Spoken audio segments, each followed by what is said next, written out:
guys, so today we're going to be doing a little review and a wear test with the MAC Mineralize Loose Powder Foundation. So let's get started. So here is the packaging. It's got this sort of plastic pot with the black really soft touch lid, and then inside, let's see how much of a mess it is today, a little bit messy. It's got this sort of powder pot with the little holes, the shaker, and I just use this by shaking this into the lid, so hence the reason my lid is all messed up. So obviously it's a loose powder foundation. It is £27 in the UK and comes in 9 shades, and I have the shade medium plus. This was recommended to me when I was like an NC30, which is probably where I'm pushing right now, but for the last few months it has been slightly too deep for me, but yeah, it's definitely easier to pull off if your shade is slightly out than like a liquid would be, because it does just come in those 9 shades. It's also really easy to match yourself because they don't come in that normal MAC, NC, NW and all those numbers. It's literally the light plus, medium plus, like it goes like that, so it's much easier to find your shade. It has a medium buildable coverage according to MAC and a sort of luminizing finish. They recommend you apply it with a brush, and I always use my Zoeva 106 powder brush.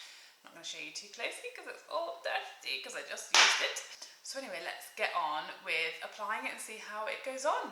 Okay, so I've already done obviously my eyes, and because this is a powder foundation, I've already gone in with my concealer because that's a cream. So you want to put down any creams or any liquids before you put powder down. So with this foundation, because it's powder, we do our concealer first. So I've put my concealer in all the usual places, under my eyes, in the middle of my forehead, down the bridge of my nose, and on my chin, and a bit on my Cupid's bow. And I've set that with my RCMA No Colour powder. And then I've got it with my usual Stila One Step Correct Brightening serum as like my primer, because that, as we know, is not going to interfere with how this foundation performs, so that we can see its like true qualities itself.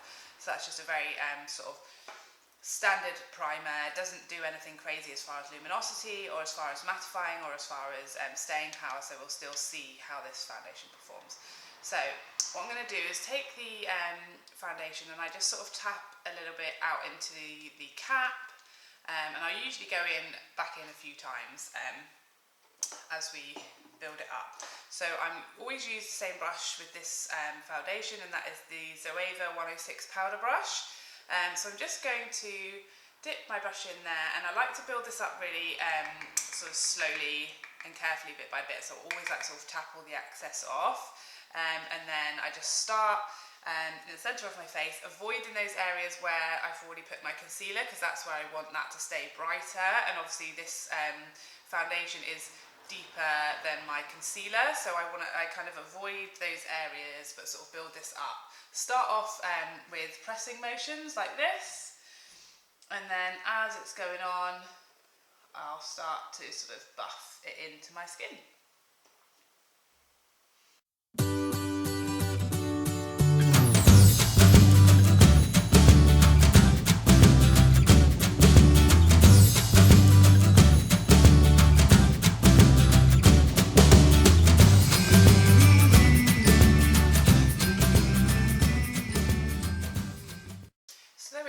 Foundation on.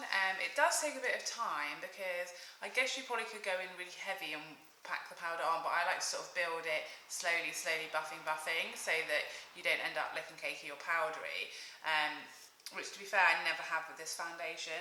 But to me it just looks like absolutely nothing is on your skin.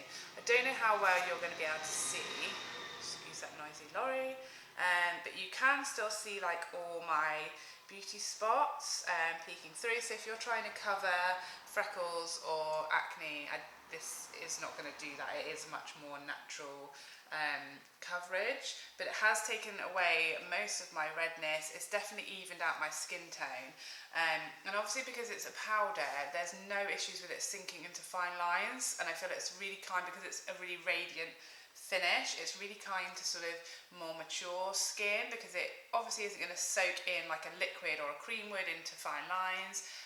It has a really radiant finish, so it's not going to sort of dry you out or age you. I feel like oily skin types would really like this because it's giving you that powder sort of finish to your skin without looking powdery. Like, given that my whole face is totally covered with powder right now, you can't see any powder on the skin, which is amazing. I really don't understand how that works, but it does.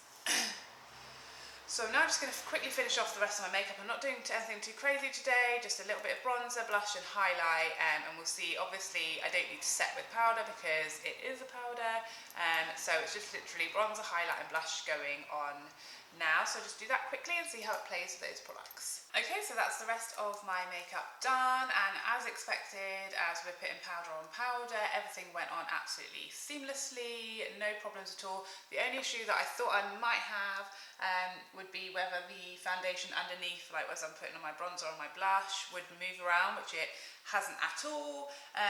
Yeah, no issues whatsoever. Really happy with it, really happy. It literally feels like I have absolutely nothing on, and it literally looks like I have no foundation on as well. It literally looks like I've maybe put on some bronzer, but yeah, it literally looks like there's no powder on my face. It looks like there's no foundation on my face. Really natural. It's just totally evened everything out and really brightened my skin. It's really, like, I don't know if you can see it on camera, but it's really glowing, but not dewy or wet looking, because obviously because of the powder quality, it's not like a really dewy liquid foundation would look. So we're now going to do our usual flash test and see how it gets on with flashback. So I guess I kind of expected there not to be any flashback, which there isn't. There's none at all.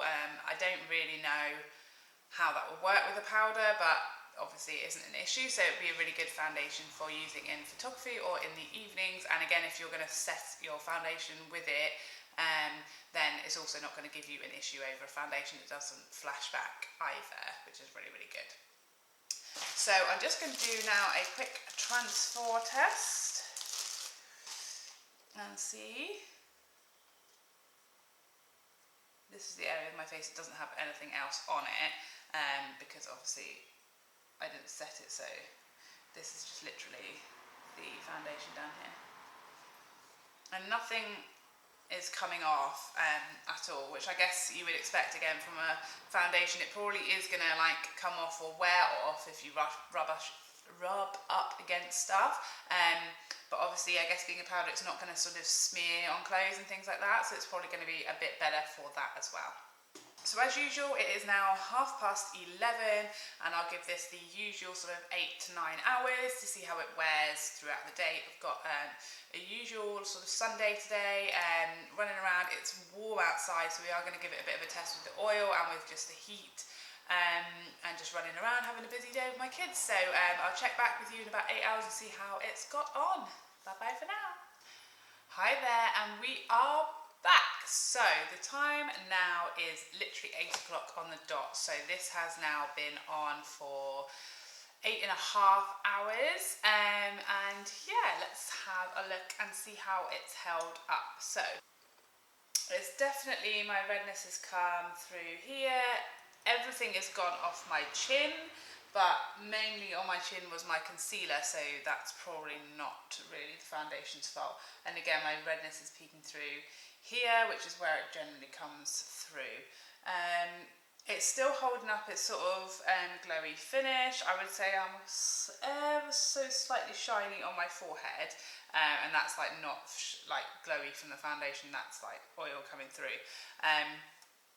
So yeah, nothing terrible, nothing major. I guess it's definitely not the longest wearing foundation in my collection. Sort of 8 hours, I would kind of expect there to be very minimal changes. I have been like properly roughhousing with my kids all day, so that is why I have nothing on my chin, because I've been like attacking them, kissing them, you know, tickling them, all that kind of stuff. I have been running around, have been playing. I also had a nap with my daughter on the sofa. We were all snuggled up and I was like lying on my face, so that's probably why this side of my face is not held up quite as well as this side. The standalone foundation just on its own, it's okay. I think you could probably do better, but as a sort of product that can be a pretty good foundation, that can set lighter coverage foundations beautifully and give you a really beautiful finish on the skin, as well as provide you with something really easy and amazing as a touch-up of other foundations.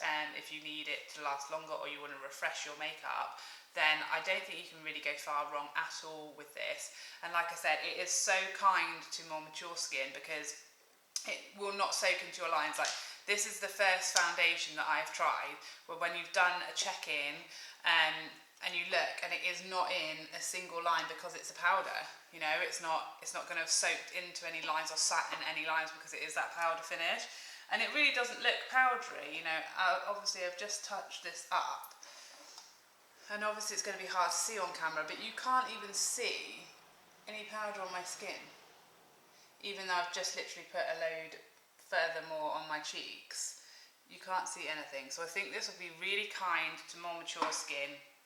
People who don't have a lot to cover, then I definitely don't think you can go wrong. And also it's really easy to find your shade because it is just that light plus, medium plus, and you don't have to worry so much about the undertones because it does sort of blend with your own skin, so it doesn't have to be an exact perfect match, because this definitely isn't for me. If I was going to repurchase this, I would definitely go a shade up, but this looks absolutely fine. I don't think anyone would ever notice.